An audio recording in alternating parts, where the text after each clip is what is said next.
The Meg was directed by John Turteltaub and stars Jason Statham as a marine diving expert who must face off against a megalodon, a prehistoric shark 70 feet in length that attacks an underwater research facility. So Jason Statham and his team of awesome people have to band together to hopefully kill this thing before it reaches the shores. So Hollywood has been obsessed with sharks ever since Jaws in 1975.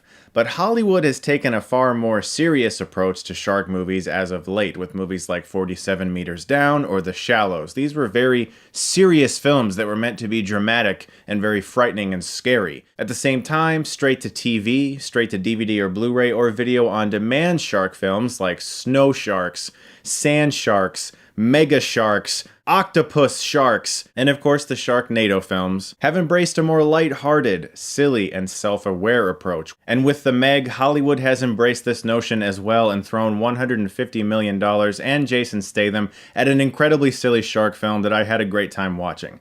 This is by no means some incredible film that's going to be remembered for years as some achievement, but no one really expected it to be. This film is pretty much exactly what I was hoping for. A shark film that knows what it is, that isn't trying to be some serious masterpiece. It's not trying to compete with Jaws. It has tons of Jaws references. The film has just enough characterization to make you care, particularly with Statham's character. He's tried to get people to believe that this thing exists for years at the cost of his own career. And so the thing resurfacing and him being like, "Hey, I was telling you about that fucking shark!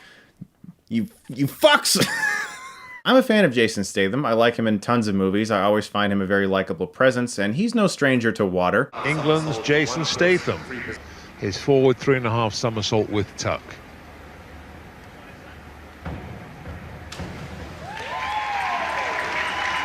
So this role was definitely right up his alley. And so there's some fun to be had with the characters. There's some confrontations that I actually enjoyed. There's an adorable little girl in this film that has some really fun interplay with Statham. And even though the film does try to have a romance and kind of get you invested in other things, I'm just waiting for the shark. You could go and see The Meg and leave saying like, wow, that was so bad for so many reasons. And you could really get invested in hating this movie about a giant shark with Jason Statham.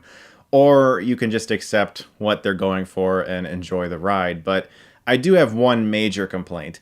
I feel like this film really would have benefited from a rated R rating. Eli Roth was originally going to direct the film and he wanted a rated R rating, and the studio wanted PG-13, and while there's tons of like shark blood and other animal deaths and stuff, and some human blood, this film could have been a lot more entertaining and even more tongue-in-cheek if there was more gore involved, which would have been a far more entertaining film. But that's really my only real complaint here, beyond the obvious. It's a 1990s movie, without a doubt. This film belongs in 1997. If it came out in 97, it would have starred Nicolas Cage in his prime Con Air mode, and it would have been a blast, and people would talk about how much they like it nowadays. If you really want to get serious about the 70-foot shark movie, the characterization could be so much better. Some of the performances are weak. A lot of the characters are just your stereotypical versions of other characters we've seen.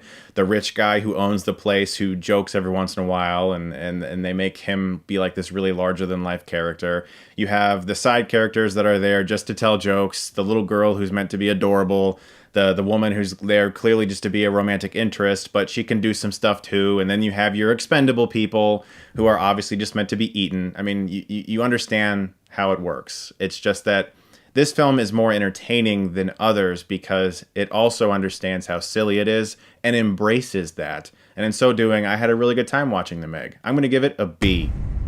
If you enjoy watching silly shark films on VOD or on the Sci-Fi Channel, but you were hoping that Hollywood would make one with really good visual effects and a high budget, and Jason Statham, well, you'll probably enjoy The Meg, but certainly do not go into the film expecting some masterpiece because you're going to be disappointed. But I really don't think anyone's going to. Guys, thank you so much as always for watching. Please look forward to more reviews very soon. And if you like this, you can click right here and get stuck-manized.